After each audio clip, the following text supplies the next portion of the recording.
Negative thing, मतलब जैसे limitations थोड़ा सा नेगेटिव होता है, यू आर शोइंग कि आरबीआई के अकेले का काम नहीं है ये, तो उसमें तुम आगे बताओ कि अगर उसके अकेले का काम नहीं तो किसका काम है और क्या उसको सपोर्ट चाहिए। वो तुम कंक्लूजन में लिखो।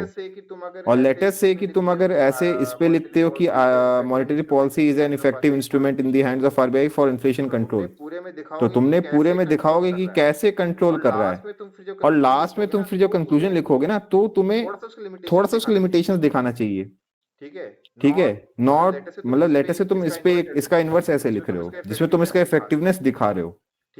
ठीक है, तो ऑब्वियसली तुम पूरे ऐसे में मेनली इफेक्टिवनेस की बात करोगे, बट लास्ट में मे बी 1 और 2 पैराग्राफ्स में you will show some limitations also, कि भाई इफेक्टिव तो है बट ये इसके लिमिटेशंस हैं, बट कंक्लूड तो पॉजिटिव पॉइंट पे करोगे। So not with standing the limitations, monetary policy या फिर फ्लेक्सिबल इन्फ्लेशन टारगेट जो उसके दिया गया है has prove to be a potent tool in the hands of RBI to balance growth as well as inflation control. समझ रहे हो ना? तो अपने दिमाग में ये रखना है, जो टॉपिक है बात उसी की करनी है। ठीक है, लेकिन कंक्लूजन ऐसा रखो that you give the examiner perspective कि ठीक है, you have knowledge of the other side as well. समझ रहे हो ना? सभी के लिए पॉइंट है। कई लोग इसका दूसरे तरह से भी करते हैं, इंट्रोडक्शन बताएंगे फिर मेन बॉडी में पूरी बात करेंगे, वैसे तो ये चीज है। ठीक है, हाँ तो तुम बताना बेसिकली तुम्हें क्या रिमार्क्स मिले, progress have you made on that? Honey तुमसे है क्वेश्चन, ठीक है बताना। हनी तुमसे है अच्छा सर। क्वेश्चन, ठीक है बताना।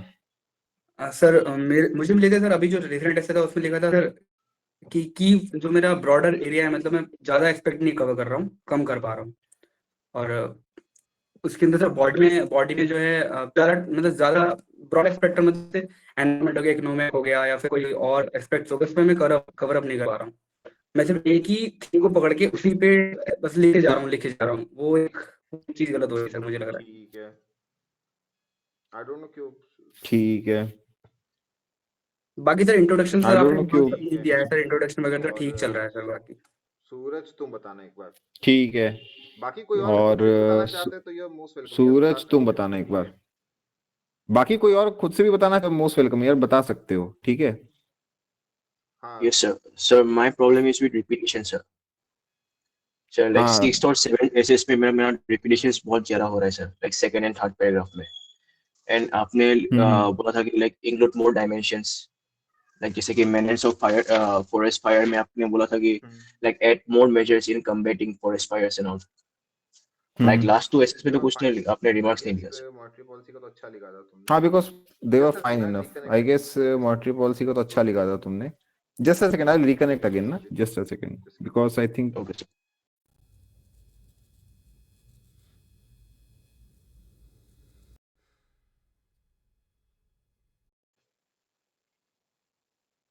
Okay okay it's fine.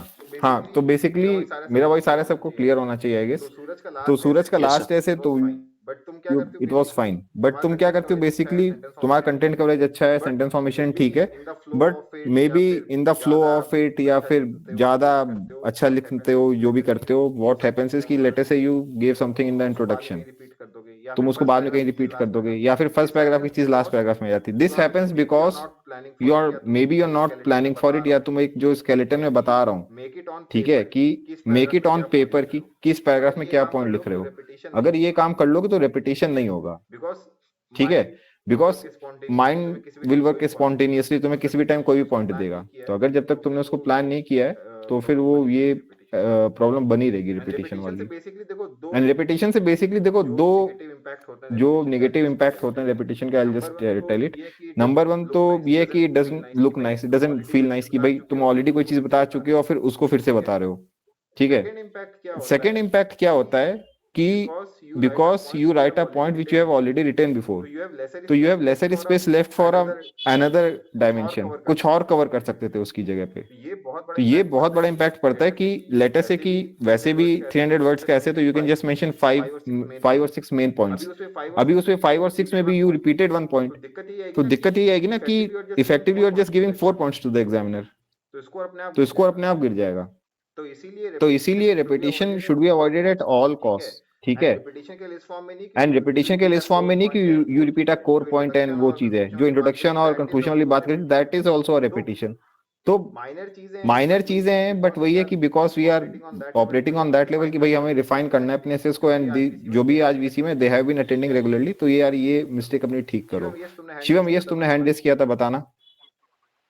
Yes sir, मेरे में सर प्रॉब्लम ये हो रहा है कि सर कोर टॉपिक छूट जा रहा है, और मतलब कोर टॉपिक लिखना होता है तो उसमें आपने दिमाग दिया सर कोर टॉपिक लैक है, और सर मेरा जो ऐसे है सर बहुत ज्यादा जनरल हो जा रहा है सर, जैसे एग्जाम्पल सर छूट जा रहा है। अभी सर थोड़ा सुधार कर रहे हैं उसमें, और सर जहाँ तक क्या नाम है सर, ग्रामर में भी थोड़ा प्रॉब्लम आ रहा है, ग्रामर सुधार रहे हैं थोड़ा थोड़ा, तो कभी कभी सर क्या नाम है मिस्टेक हो रहा है सर, जैसे टेंस में मिस्टेक हो रहा है। बाकी सब अभी लिख रहे हैं सर, थोड़ा अभी थोड़ा बिजी हैं, इसलिए सर थोड़ा आज का पिछली बार ऐसे और पिछला वाला ऐसे नहीं लिख पाए थे, लिखेंगे सर उसको फिर भेज देंगे। ठीक है, देखो भाई बेसिकली जो ये वाला इशू है ना कि कुछ लोग कोई कोर पॉइंट छोड़ देते हैं, दैट हैपेंस बिकॉज तुमने अभी टॉपिक रिवाइज नहीं किया है। मैं हमेशा कह रहा हूँ कि अभी टाइम है, I am not taking your test per se, test नहीं ले रहा हूँ मैं तुम लोगों का, ये लर्निंग फेज चल रहा है जिसमें you are learning how to write a good essay, कैसे डायमेंशन कवर करने हैं, माइनर चीजों को कैसे इग्नोर करना है, मेजर चीजों को कितना एलैबोरेट करना है। This is your learning phase, revise करके ही ऐसे लिखो। जो भी टॉपिक दे रहा हूँ, विजन आईएएस का मैगजीन पढ़ो, I don't recommend surfing the net, लेकिन अगर वो करना है वो भी कर लो, बुक्स रिवाइज कर लो, किसी से पूछ लो, ग्रुप में मेक फ्रेंड्स, उनसे डिस्कस करो भाई कैसे इसको अप्रोच करना चाहिए, क्या बेस्ट तरीका रहेगा लिखने के लिए। And essay is pretty much straightforward, I guess कोई शायद अभी तक एक भी कोई फिलोसफिकल डायमेंशन पे तो मैंने नहीं दिया है, तो प्रीटी स्ट्रेट फॉरवर्ड ऐसे आ रहे हैं अभी तक। एंड जितना इसको अभी ब्रेनस्टॉर्म करके, जितना टाइम स्पेंड करके अच्छा ऐसे लिख पाओगे अभी आगे, this will work in your favour when you will have to write essays in a limited time, because limited time में ऐसे लिखोगे क्वालिटी इटसेल्फ विल ड्रॉप। ठीक है, लेकिन अगर तुम if you are making use of time right now and you are learning all the techniques and, तो उससे फायदा आएगा। ठीक है, और ग्रामर की जो बात है भाई, ग्रामर के लिए ग्रामर की बुक पढ़ते रहो, अच्छे सोर्सेज से पढ़ो, न्यूज़पेपर मैगजीन ये सब पढ़ोगे, कंपाइलेशंस वगैरह देखते रहोगे, कभी ग्रामर नहीं इंप्रूव होगी, सेंटेंस फॉर्मेशन भी सफर करेगा सबका। तो पहले से मैं बता रहा हूँ अच्छे सोर्सेस पढ़ो, लैंग्वेज अपनी इंप्रूव करो भाई, सेंटेंस फॉर्मेशन अच्छा रखो, प्रेजेंटेशन अच्छी रखो, तो ये सब चीजें करनी पड़ेंगी।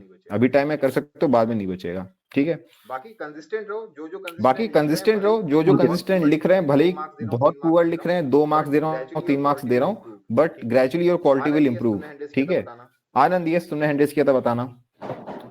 Sir, in my case, before I writing, I spend my time on planning and structural based. But still उसमें भी ऐसा होता है कि मैं कुछ पॉइंट जो है डायमेंशंस में छोड़ दे रहा हूँ।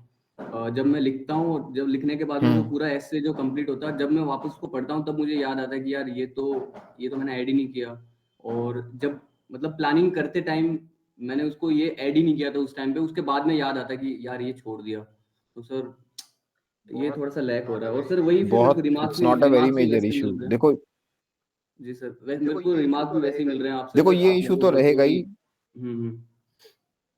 देखो बेसिकली तुम्हारा मेरे ख्याल से जो इश्यूज आ रहे हैं मेन वो ये हैं कि एक तो जो तुमने खुद बताया है, एक कभी कभार मतलब once in a blue moon तुम रिपीट कर देते हो पॉइंट्स को। ठीक है, इसके अलावा तो I don't see any major issue. बाकी तुम प्रेजेंटेशन अच्छा है, हैंड राइटिंग साफ है, अंडरलाइन वगैरह भी कर रहे हो। ये वाला जो इशू है ना कि कोई पॉइंट छूट जाता है, भाई ये हमेशा रहेगा, इवन एग्जाम डे पे भी पॉइंट्स छूट जाएंगे, क्योंकि पॉइंट्स ही इतने सारे होते हैं। मेन गेम कहाँ पे होता है कि जो कोर पॉइंट्स है वो तुमने कवर कर लिए हो, बस इसका गेम है। और मैं हमेशा बता रहा हूँ, देखो अब जैसे let us talk about this monetary policy ऐसे वाला जो टॉपिक था, उसमें लोगों ने क्या किया है, एक तो कंसेप्ट ही होता है मॉनेटरी पॉलिसी का ट्रांसमिशन के 2 डायमेंशंस हैं। एक टेम्पोरल होता है कि आरबीआई ने कोई चेंज किया तो वो लास्ट कंज्यूमर को या फिर लास्ट जो बोरोवर है उसको कब तक मिल रहा है, इंडिविजुअल बोरोवर को।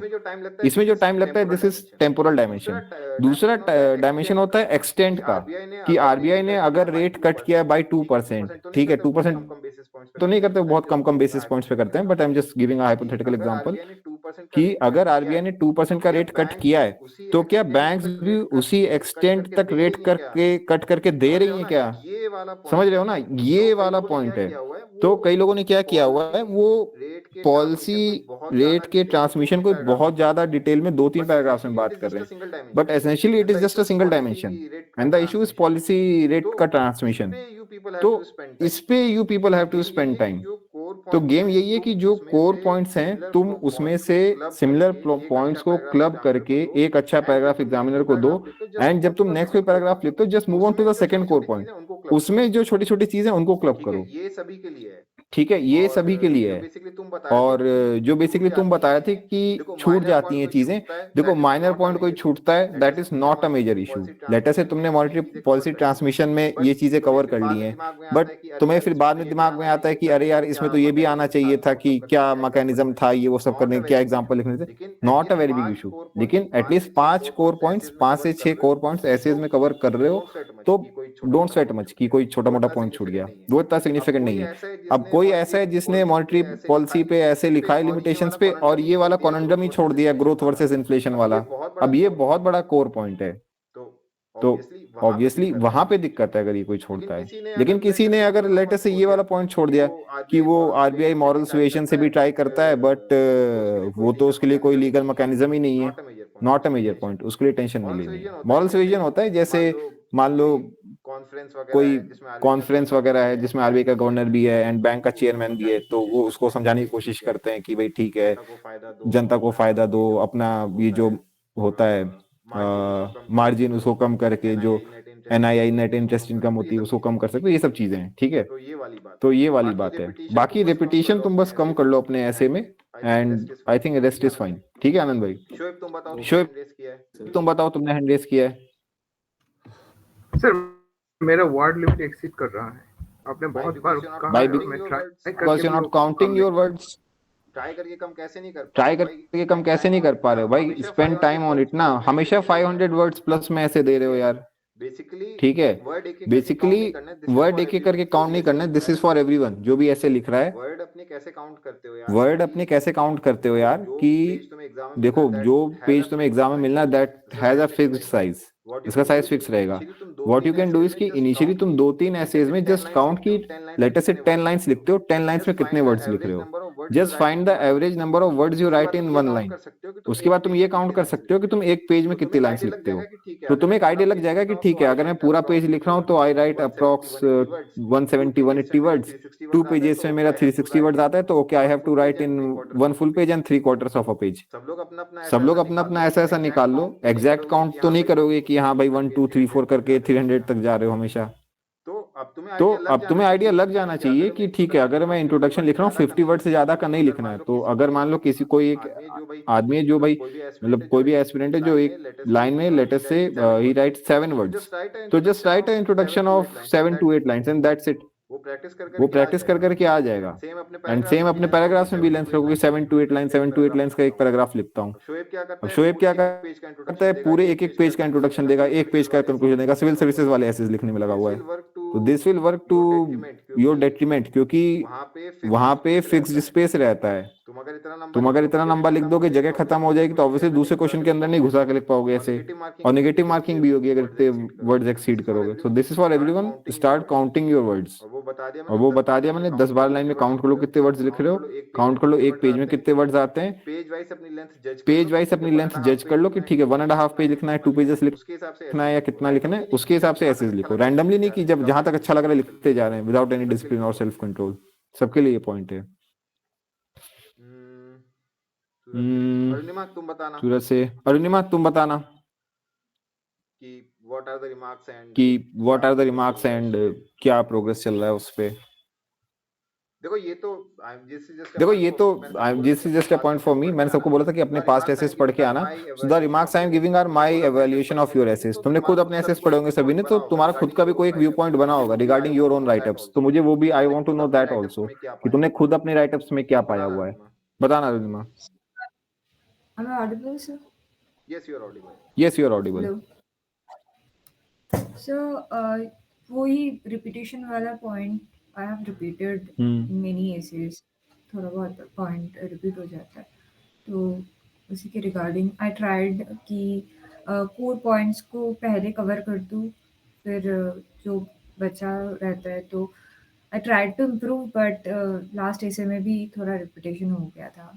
देखो बेसिकली मतलब ये जो कोर पॉइंट्स वाली बात है ना, किसी भी टॉपिक पे मेन 4-5 ही कोर पॉइंट्स मिल सकते हैं, ज्यादा मिल ही नहीं सकते। लेटेस्ट से जो एक ये वाला था India as a manufacturing superpower. अब इसमें मतलब कितने कोर पॉइंट्स हो सकते हो मुझे नहीं पता भाई, लेकिन तुम बेसिकली अगर कोई ऐसे अप्रोच कर रहे हो तो India as a manufacturing superpower में ये हैगा कि भाई कुछ बैकग्राउंड दे दोगे इंडिया का कि करंट क्या चल रहा है, पहले क्या था, अभी क्या चल रहा है और आगे क्या चल रहा है, चैलेंजेस क्या आ रहे हैं। सो तुम्हारी ये 3 मेन चीजें हो गई। अब इन्हीं चीजों को तुम्हें हर मतलब ये जो है मैन्युफैक्चरिंग सुपर पावर में, तो एक में बैकग्राउंड दे दिया था, एक में करंटली क्या चल रहा है और एक में आगे क्या करना है, और चौथा हो गया चैलेंजेस। अब इसी में हर जो तुम्हारा ये डायमेंशन बने हैं, इसी सारे डायमेंशन पे दो तीन सब पॉइंट्स देके यू शुड अप्रोच द ऐसे। ठीक है, ऑलमोस्ट हर ऐसे में, because there is not in unlimited space.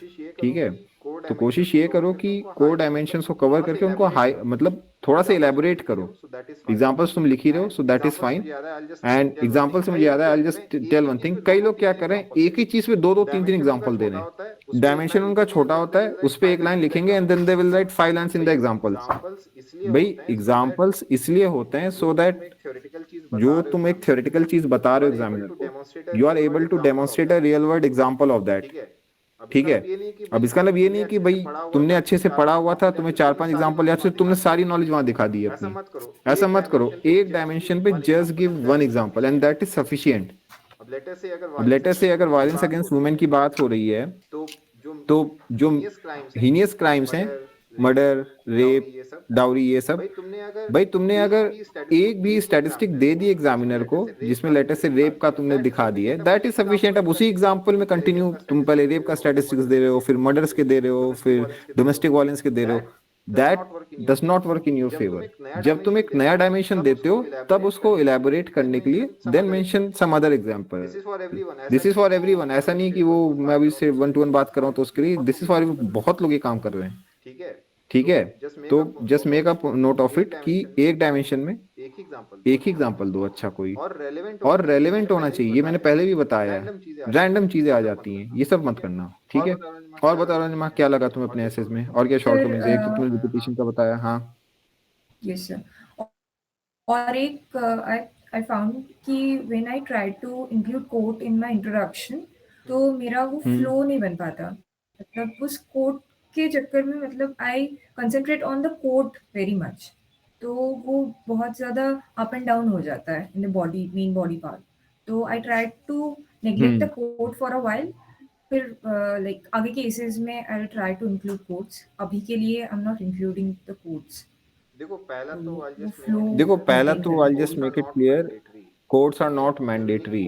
ठीक है, जरूरी नहीं कि कोट से ही लिखना है। If you can find a very relevant quote जो एकदम सूटेबल है उस एग्जांपल के लिए, उस ऐसे के लिए, यूज इट।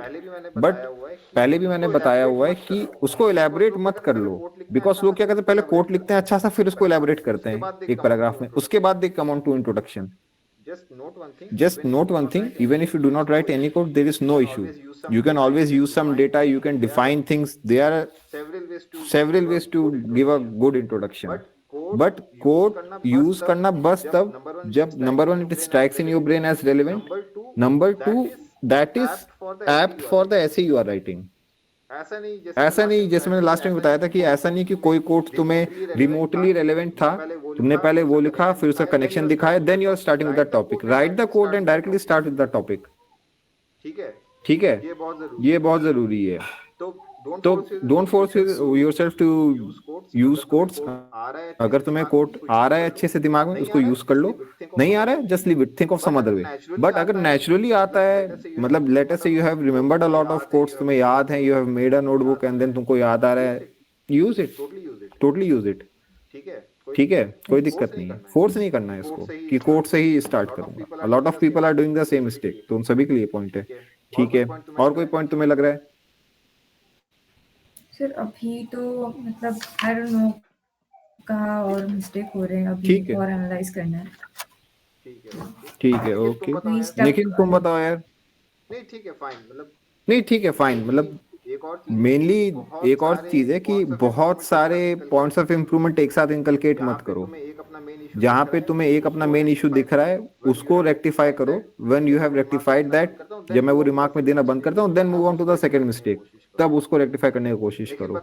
ठीक है, निखिल बताना यार तुम्हारे क्या रिमार्क्स हैं एंड तुम्हारा क्या यार। भाई यू आर ऑडिबल भाई यू आर ऑडिबल बताना।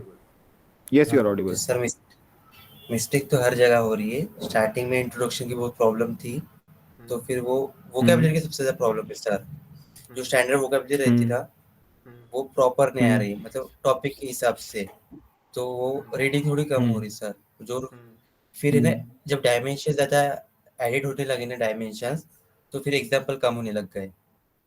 और स्ट्रक्चर मेन प्रॉब्लम है सर। ठीक है, तो बेसिकली न्यूज़पेपर वगैरह पढ़े हो रेगुलर या क्या है, मैगजीन पढ़ते हो या क्या, कैसे कर रहे हो करंट अफेयर्स कवर? न्यूज़पेपर पढ़ता और है ना विजन की मैगजीन चलती, जो आपने जो ग्रुप पे ठीक भेजी है है, रिडक्टेड, वो पढ़ लेता हूँ। तो अगर ये कवर कर रहे हो तब तुम्हें अब इस पे फोकस करना है कि जो ऐसे लिख रहे हो ना उसको तुमने लिख लिया, अच्छी बात है, बट जिसको अच्छे मार्क्स मिले ना उसके एसेस पढ़ा करो, ठीक है? कुछ लोग हैं जो अच्छे एसेस लिख रहे हैं consistently, who are getting 6+ marks, उनके एसेस पढ़ो और देखो कि उन्होंने कैसे अप्रोच किया था टॉपिक को, ठीक है?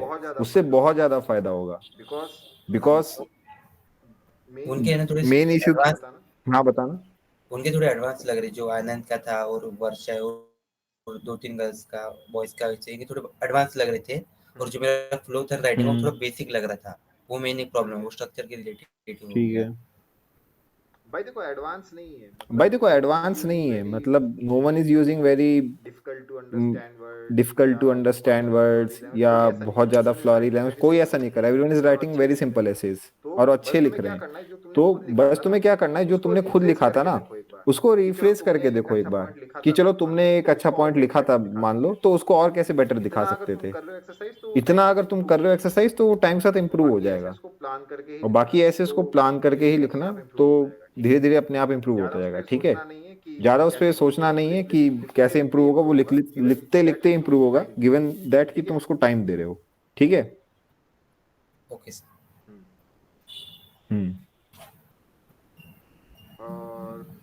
और वर्षा तुम बताना। मोस्टली तुम्हारे एसेस ठीक आ रहे हैं, कोई बहुत मेन इशू नहीं है।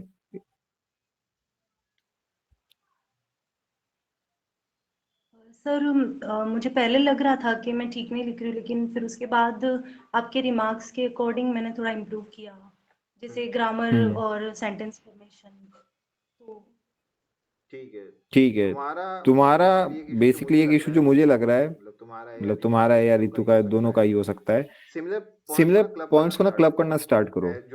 जो पैराग्राफ्स लिख रहे हो उनका मतलब एक हेल्दी लेंथ रखो हर पैराग्राफ का। बहुत छोटे छोटे पैराग्राफ्स मत देना।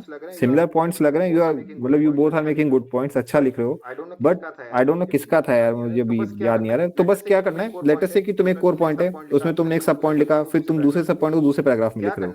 क्या करना है, उसको तुम क्लब कर दो, just make it a bigger Chunky paragraph, ठीक है, of 6 to 7 8 lines.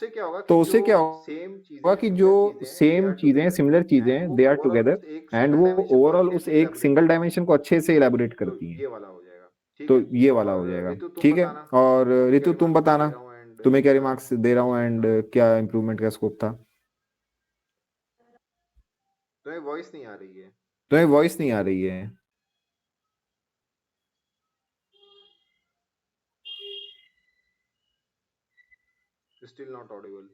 Still not Audible.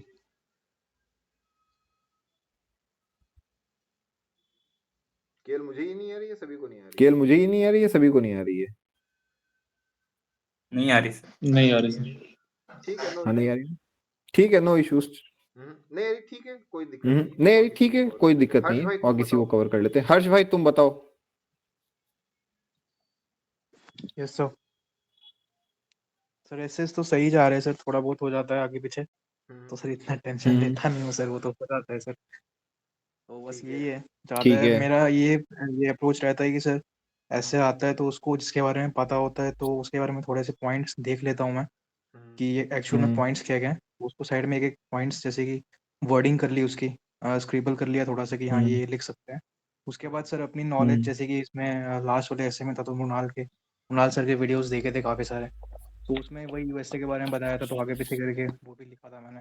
उसके बाद हाँ वो तो वैसे पढ़ के मुझे समझ में आ गया था कि पूरा एकदम, मतलब जो मैंने 2017 में शायद उसकी वीडियो वीडियो देखे थे तो सेम वही लैंग्वेज थी, तो मैं समझ गया था कि वही है पूरा, ठीक है, बट अच्छा लिखा था काफी। यस सर, तो वही लिख दिया सर। पॉइंट ये है कि जो मतलब तुम्हारे लिए स्पेशली तुम्हारी ना ऐसे इसका क्वालिटी बहुत ज्यादा वेरी करता है। जिसमें तुम्हें अच्छे से आता है उसमें तो बहुत बड़ी लिखते हो, फिर जिसमें नहीं आता उसमें सो लिखते हो। तो जो लास्ट ऐसे का तुम्हारा स्टैंडर्ड था यही रिटेन रखना है हर ऐसे में। This should be your benchmark कि ठीक है, जैसा मुझे इस ऐसे को लिख के फील हो रहा है कि हाँ भाई मुझे नॉलेज थी, मैंने अच्छे से कवर किया, सब कुछ लिखा है, वैसे ही सारे ऐसे इसके लिए होना चाहिए। ठीक है, तो ये कर लेना। बाकी तुम्हारा सेंटेंस फॉर्मेशन वो सब ठीक है। बाकी तुम्हारा सेंटेंस फॉर्मेशन वो सब ठीक है, उस पर कोई इशू नहीं, ग्रामर भी सही आता है तुम्हारा। ठीक है, और बताना भाई। दीपक यार तुम बताना भाई।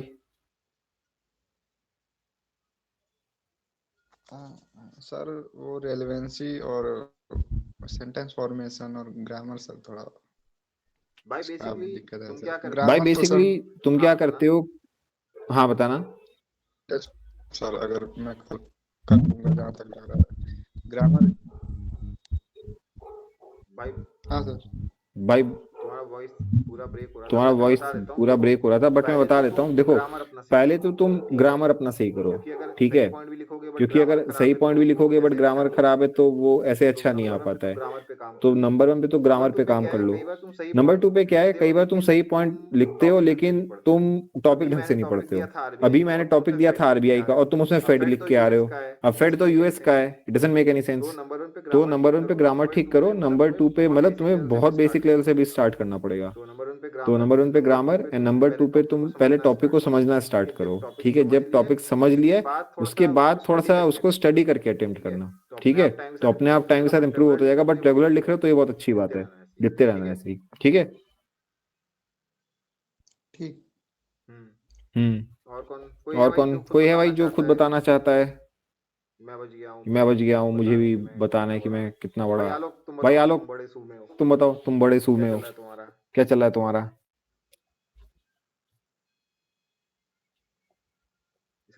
इसे तो कनेक्शन एरर ही रहता है हमेशा।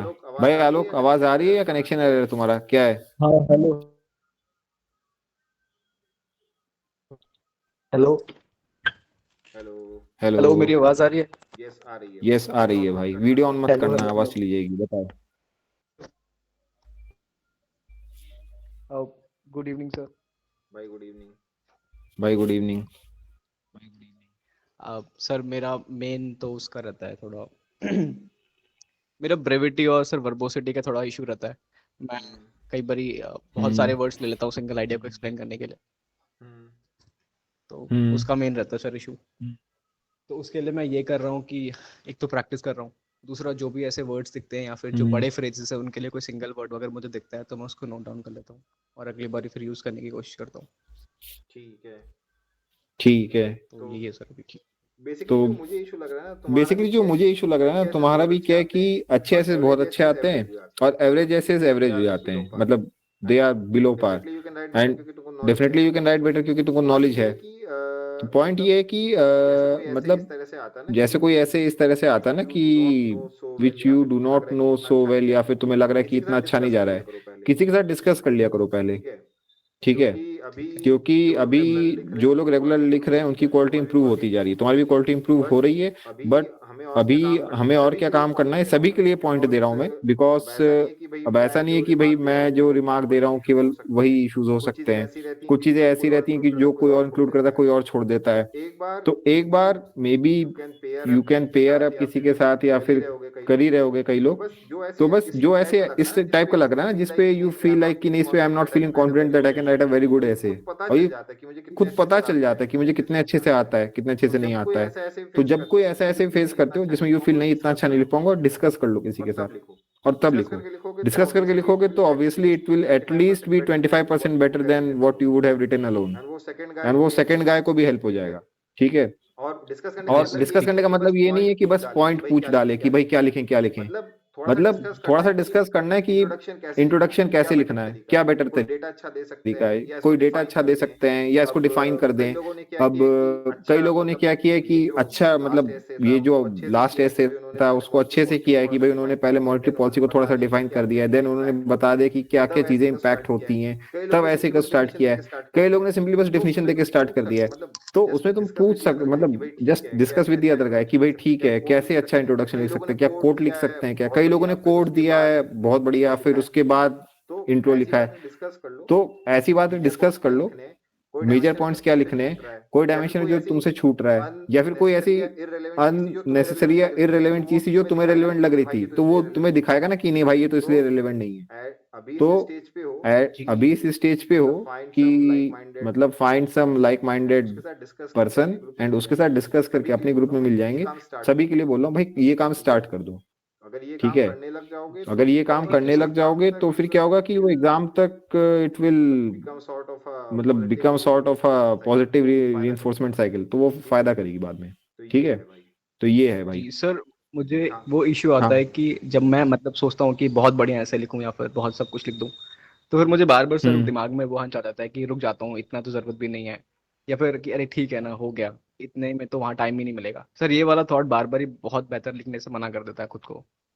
नहीं यार अभी तो बेसिकली क्या है कि मैं यही कह रहा हूँ, अभी तुम ये सोच के ऐसे मत लिखो कि यू आर बीइंग टेस्टेड, अभी तुम ऐसे ये सोच के लिखो कि I have to improve and there is always a scope for improvement. मतलब मैं जब सेलेक्ट हुआ था कि तो मैं ऐसे थोड़ी बोल सकता था कि भाई मैं तो बेस्ट ऐसे लिखता हूँ, वहां तब भी स्कोप फॉर इम्प्रूवमेंट था।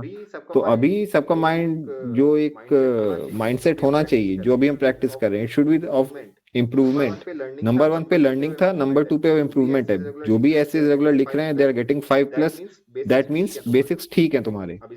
अब इसके आगे इम्प्रूवमेंट की बात आती है। कोई ऐसा है जो एग्जाम्पल नहीं लिख रहा है तो उसको फोकस करना चाहिए कि नहीं मुझे एग्जाम्पल्स लिखने। कोई ऐसा जो ओवर रीच कर रहा है, शोएब जैसा है जो भाई हाँ हर बार वर्ड लिमिट एक्सीड कर रहा है, अच्छा लिख रहा है लेकिन वर्ड लिमिट एक्सीड किए दे रहा है, तो he has to learn how to convey same point same content in less number of words. तो अब तुम लोग अपना इन चीजों पे इम्प्रूवमेंट का स्टार्ट करो, ठीक है। इस पे जज मत करो कि एग्जाम में तो इतना टाइम लगेगा वहां तो मैं कैसे लिख पाऊंगा, बिकॉज अंडर प्रेशर क्वालिटी अपने आप डाउन हो जाएगी, you don't have to worry for that, ठीक है। सर दूसरा पॉइंट ये जो अभी आपने और हर्ष भाई ने बोला कि कोई कुणाल की बात आप करते कोई ऐसे की, सर वो क्या था मैं सुन नहीं पाया था।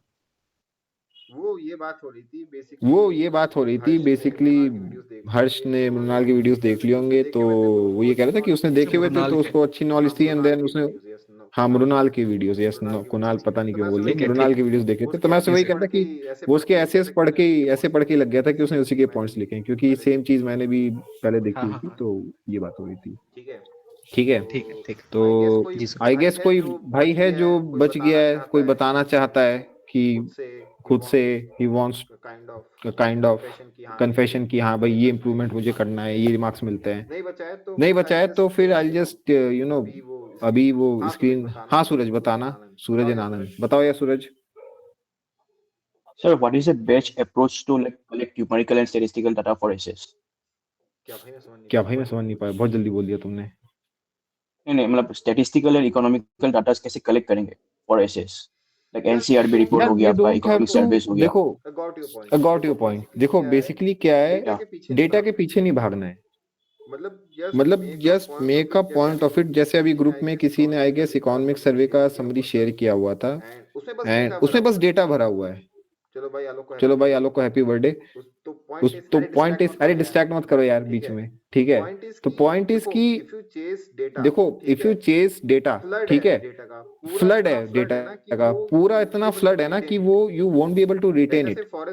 Late us say forest fire का है, अब तुमको उसमें इतना डेटा मिल जाएगा कि पिछले 5 इयर्स में कितने फॉरेस्ट फायर हुए हैं, 1 ईयर में कितने फॉरेस्ट फायर हुए हैं, इंडिया में कितना एरिया जो फायर प्रोन है, उसमें से कितना है जो मतलब क्रिटिकली प्रोन है, वो फायर का सीजन कब से कब तक होता है, लास्ट 5 इयर्स में इंटरनेशनल कितने फायर हुए हैं, वो जो ऑस्ट्रेलिया में फायर हुआ था उसमें कितने ऑर्गेनिज्म, कितने टोटल एनिमल्स की डेथ हुई थी।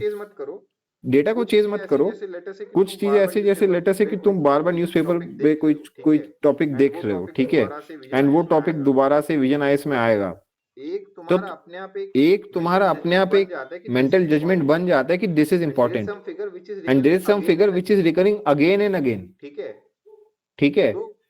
तो ऐसे फिगर्स को तुम याद कर लो खुद से, नहीं तो वो अपने आप भी याद हो जाएंगे। अब जैसे लेटेस्ट से 2024 में इंडिया का ट्रेड डेफिसिट कितना था, मुझे तो नहीं याद है, but this is an important figure, ये तुम याद रख सकते हो। कितना इंपोर्ट किया, कितना एक्सपोर्ट किया। ट्रेड डेफिसिट तो वही चीज होगी ना कि एक्सपोर्ट माइनस इंपोर्ट हो गया, तो ट्रेड डेफिसिट याद रख लो, बिकॉज ये बार बार फिगर में आता है। जब तुम न्यूज़पेपर पढ़ोगे तो तुम्हें दिखेगा भाई वो मिनिस्ट्री ऑफ फाइनेंस का कोई तो स्पोक्स पर्सन ये सब चीजें बोलता रहता है, इसको याद रख लो।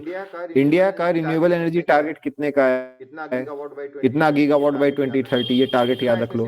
कितना इसमें से मीट हो चुका ये याद रख लो। अब ये सब मत याद रखो कि भाई बाय 2025 इतना एडिशन होगा, 2028 में इतना एडिशन होगा। ये बहुत माइक्रोस्कोपिक डेटा है। माइक्रोस्कोपिक डेटा याद रखने की कोई जरूरत नहीं है। तुम्हें बस हर फील्ड में जो डेटा बार बार आ रहा है, ठीक है, बेसिकली एक I just explain this concept. एक देखो, एक हाई फ्रीक्वेंसी डेटा होता है। हाई फ्रीक्वेंसी डेटा क्या है, जो हर महीने, हर दिन, हर हफ्ते रिलीज होता है कहीं ना कहीं से, ठीक है। ये 500 गीगावाट्स बाय 2030, वो तो है ये फिगर ऑब्वियसली। और हाई फ्रीक्वेंसी डेटा इतना इंपॉर्टेंट नहीं है, लॉन्ग टर्म के ट्रेंड्स इंपॉर्टेंट होते हैं। तो वो ट्रेंड का डेटा तुम याद रखो। हर साल का जीडीपी ग्रोथ याद रखने की जरूरत नहीं है, इस साल का याद रखो, प्रोजेक्शन कितना था, कितना एक्चुअल आया है, ठीक है। फिर पिछले 10 ईयर्स में कितना जीडीपी ग्रोथ का क्या एवरेज परसेंट रहा, ये सब याद रख सकते हो। लेकिन अब हर साल का 2021 में इतना, 22 में इतना, नॉट नेसेसरी, ठीक है। तो हाई फ्रीक्वेंसी डेटा इतना इंपॉर्टेंट नहीं होता है, लेकिन कोई ऐसा डेटा है जो लॉन्ग टर्म का है, जो प्रोजेक्टेड है, वो तो तुम याद रखो, ठीक है। And this takes judgement on your part कि भाई क्या याद रखूं, क्या भूल जाऊं, ठीक है।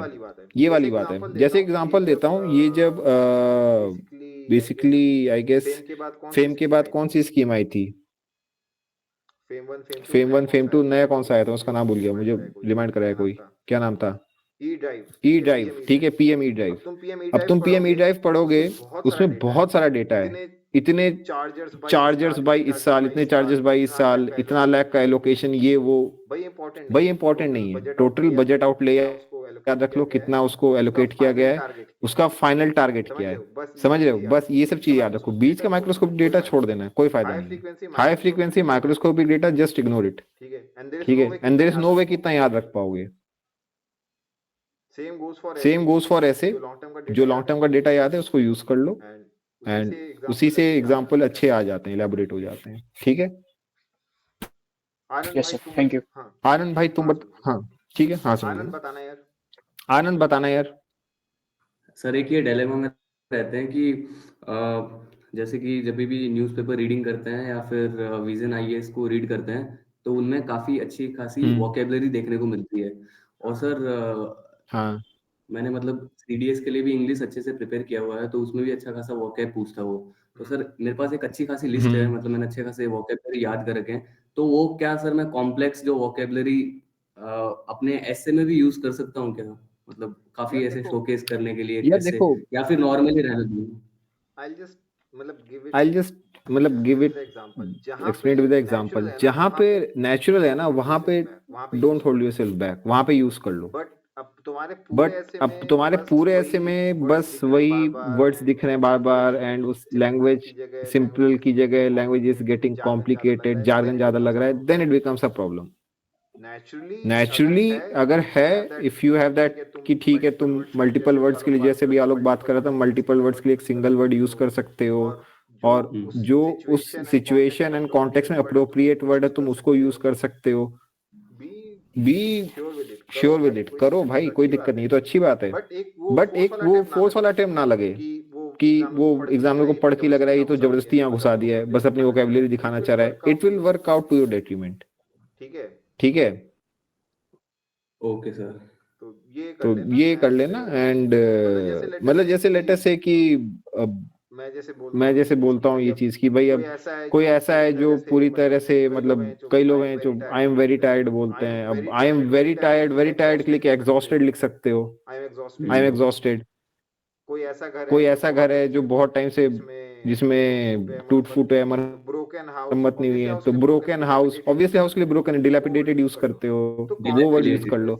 तो कॉन्टेक्स्ट स्पेसिफिक इज गुड, लेकिन इट शुडंट बी फोर्स्ड, ठीक है, बस ये पैरामीटर है। Okay sir. और कोई पॉइंट है किसी का? एंड सर वन और मोर कोई डाउट, पॉइंट है किसी का? राइट नाउ वी आर हाँ बता right now we are focusing on writing only essays, right? So in future you are going to like give us argument and report writing as well. Sir आप जब भी वो start करें तो एक बार उसका फॉर्मेट बताइएगा, मतलब मुझे फॉर्मेट नहीं पता सर उसका कि हाँ वो करते ही हैं यार, इवन ऐसे स्किल भी किया था उसका, तो आई गेस वीसीबी क्या होता है फॉर्मेट। देखो बेसिकली हर मतलब बिकॉज तुमने बाद में ज्वाइन किया था, कोई भी नया चीज स्टार्ट करने के पहले मेरा एक सेट फॉर्मेट है कि नंबर 1 पे उसका टेक्निक सिखाते हैं, जैसे ऐसे लिखने के पहले भी, मतलब जो फर्स्ट वीसी लिया था उसमें मैंने ऐसे भी एक छोटा सा लिखवाया था 2 मिनट के अंदर, एंड देन उसमें समझाया था। नंबर 1 पे जो टेक्निक सिखाते हैं, उसके बाद नंबर 2 पे एग्जाम्पल है, नंबर 3 पे फिर रिटन प्रैक्टिस रहती है। तो सेम फॉर्मेट आर्ग्यूमेंट्स रिपोर्ट सब में करेंगे, no need to worry about that अभी, बिकॉज ऐसे मेजर पोर्शन है पेपर 2 का, इसलिए उसमें इतना ग्रेटर लेंथ पे जा रहे हैं। But I guess within 10 days 2 weeks में we will start with argument and report as well, ठीक है, तो no need to worry, cover हो जाएगा अच्छे से। और भाई किसी का कोई पॉइंट है इसके अलावा? ठीक है, ओके। और किसी का कोई पॉइंट है? नहीं है तो एक चीज मैं बता देता हूँ। देखो बेसिकली अगर अपना ब्लॉक शेड्यूल देखोगे तो उसमें जनवरी के मतलब दिसंबर ऑफ 2024 तक सबको हिस्ट्री कवर करना था, बट काफी लोगों ने बोला था कि हिस्ट्री नहीं हो पाई है, so I did not say it specifically कि नेक्स्ट सब्जेक्ट में मूव ऑन कर लो। तो I just give it a pointer, as a pointer कि भाई देखो अभी तक लोगों का आई एम एक्सपेक्टिंग कि polity, economy, geography and history cover हो जाना चाहिए, बिकॉज एक मंथ का बफर भी दे दिया है कि ठीक है कर लो। तो कितने ऐसे लोग हैं जिनके ये 4 सब्जेक्ट कवर हो गए, polity, economy, geography and history, history including all 3, freedom struggle, modern and medieval, मतलब फ्रीडम स्ट्रगल हो गया, मॉडर्न, मिडीवल एंड एंशिएंट। कौन ऐसे जिसके ये 4 हो चुके हैं सब्जेक्ट्स कवर अच्छे से? हैंड रेस कर देना, थम्स अप में हैंड रेस कर देना, थम्स अप में वो टिकते नहीं है। आई एम आस्किंग कि किन लोगों के polity, economy, geography and history cover हो चुका है सब्जेक्ट, 4 सब्जेक्ट्स। अनमोल का हो गया है and I don't see any other hand being raised. किसके एंड किसके आनंद का हो गया है, ठीक है, 2 लोग का। किसके polity, economy and geography cover हो गए 3 सब्जेक्ट्स, ये बताओ। सूरज,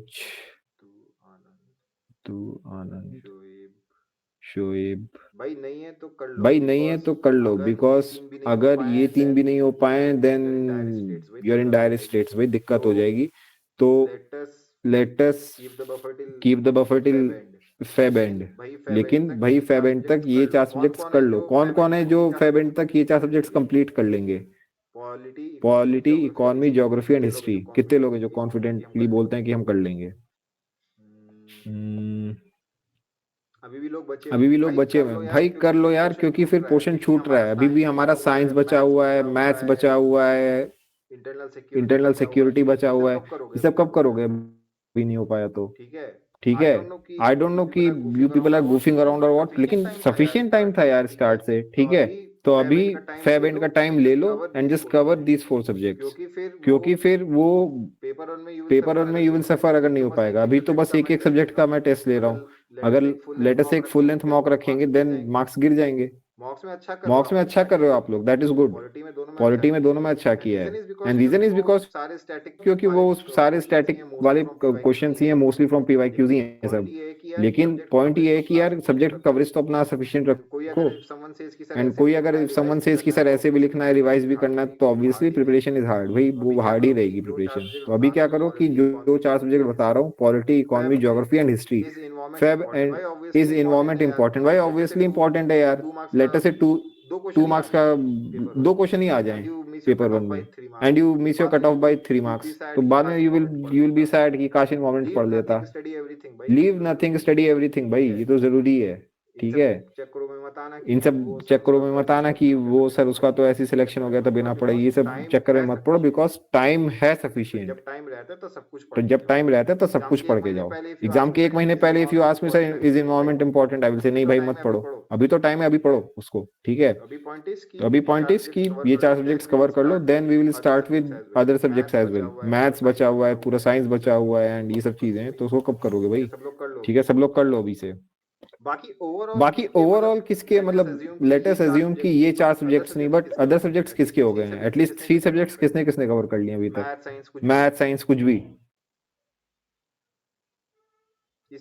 इसमें है, ठीक है, अच्छी स्ट्रेंथ है।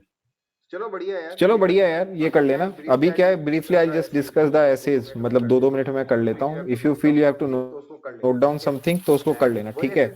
एंड वही ऐसे डिस्कस करेंगे जो मुझे लग रहा था जरूरी है। तो पहले तो एक अच्छा जो टॉपिक था that was this one, India needs to safeguard its economic interest in times of global uncertainty. तो अब इंट्रोडक्शन में अगर you are writing something which is of 2019 COVID, that is not relevant anymore. भाई COVID shock से सब बाहर आ चुके हैं, कोविड खत्म, वो चला गया, तो अब get out of that hangover कि कोविड चल रहा है अभी भी। कई लोगों ने कोविड को पता नहीं क्यों अननेसेसरी, ठीक है, it was a learning lesson for us कि इतने भी शॉक्स आ सकते हैं कि we are not able to deal with it, but do not over emphasise that COVID part, ठीक है। अब पॉइंट क्या है, इंट्रोडक्शन में जो लेटेस्ट चीजें चल रही हैं, ट्रम्प का election, tariff threat, Russia Ukraine, supply chain disruption, ये सब चीजें लिखना है इसमें। इफ यू आर राइटिंग कि भाई सर मैं तो 2018 से तैयारी कर रहा था, तो नहीं भाई वो काम मत करो, जो लेटेस्ट है वो लिखो। तो इंट्रोडक्शन में तुम बता देना भाई जो लेटेस्ट हैपनिंग्स हो रही है उनकी वजह से क्या क्या दिक्कत आ रही है। When you come to the main body, तो तुम्हारे अंदर क्या होना चाहिए, number 1 threats and number 2 safeguards. तो बेसिकली थ्रेट्स को तुम 2 पार्ट्स में डिवाइड कर सकते हो कि जो इंटरनेशनल थ्रेट्स हैं, जो फार अवे की थ्रेट्स हैं, नंबर 2 जो रीजनल हमारे ज्यादा पास की थ्रेट्स हैं, ठीक है। तो बेसिकली तुम्हारे इसमें 2 कोर पार्ट्स हो गए, थ्रेट्स एंड उनके लिए सेफगार्ड।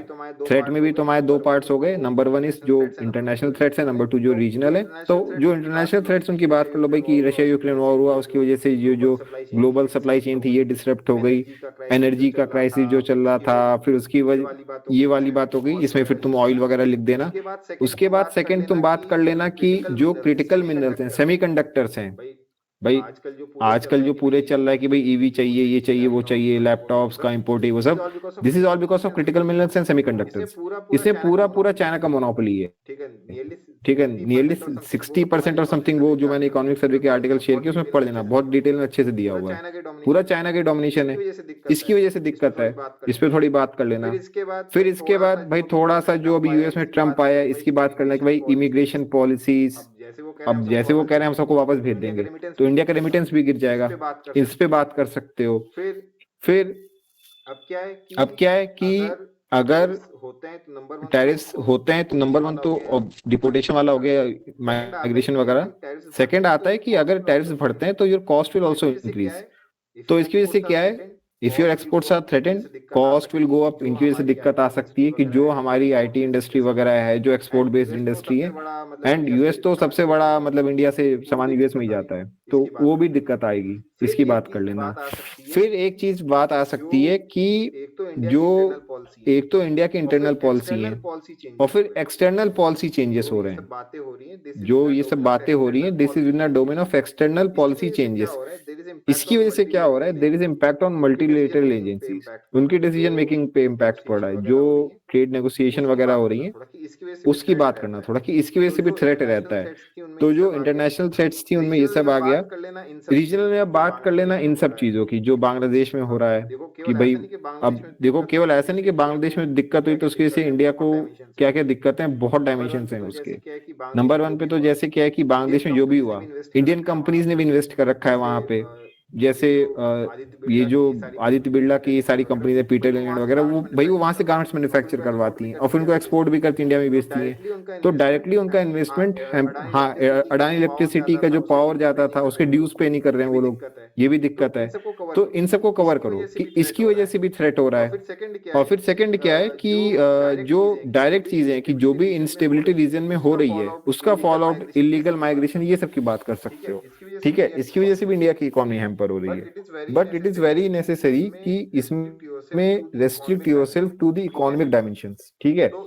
तो एक पार्ट में तुमने बात कर ली जो थ्रेट्स चल रहे हैं, नंबर 2 पे तुम बात करना कि सेफगार्ड्स की थ्रेट्स तो हैं, उससे बचने के लिए इंडिया क्या कर रहा है। तो नंबर 1 पे ऑब्वियसली भाई आत्मनिर्भर भारत, ठीक है, विकसित भारत, ये सब बात कर लेना कि भाई डोमेस्टिक मैन्युफैक्चरिंग कैपेसिटी कैपेबिलिटी को, जब मैन्युफैक्चरिंग की बात आती है, देखो एक चीज होती है कैपेसिटी और एक चीज होती है कैपेबिलिटी।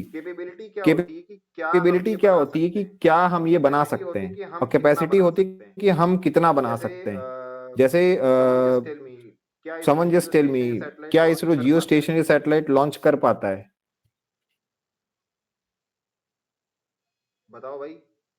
बताओ भाई समवन सम लर्नेड फेलो जो बताए कि आर वी एज मतलब are we able to launch geostationary satellites in India?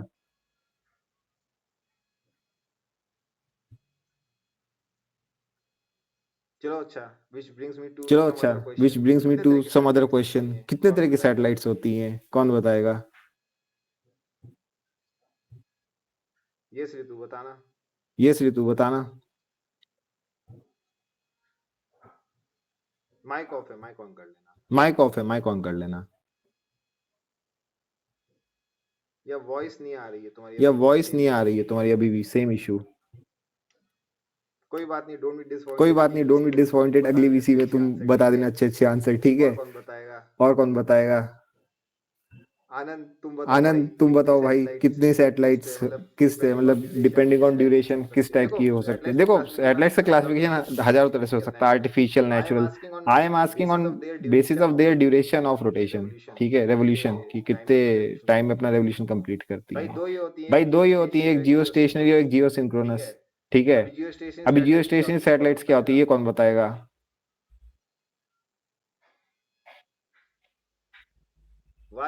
Wire बहुत मतलब तैयारी करने की भी जरूरत है काफी। इसका मतलब जियो स्टेशन सैटेलाइट वो होती है बेसिकली जो अर्थ के रिस्पेक्ट में विच इज स्टेशनरी, वो अर्थ के साथ साथ ही रोटेट करेगी। तो अब इसका टाइम पीरियड क्या होता है, ये कौन बताएगा? क्या यार छोड़, ये आनंद बताओ। Sir 24 horse.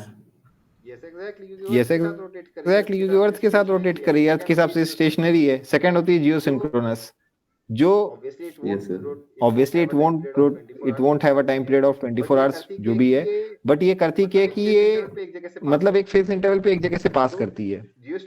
तो जियो स्टेशनरी सैटेलाइट्स का ऑल्टीट्यूड ज्यादा होना चाहिए, जियो सिंक्रोनस का कम होता है, तो इसरो नहीं लॉन्च कर पाता है। वो कैपेबिलिटी नहीं है हमारे पास कि हम जियो स्टेशनरी सैटेलाइट्स कर सकें, तो इसके लिए हमें फॉरेन नेशंस से अपने सैटेलाइट्स लॉन्च करवाने पड़ते हैं।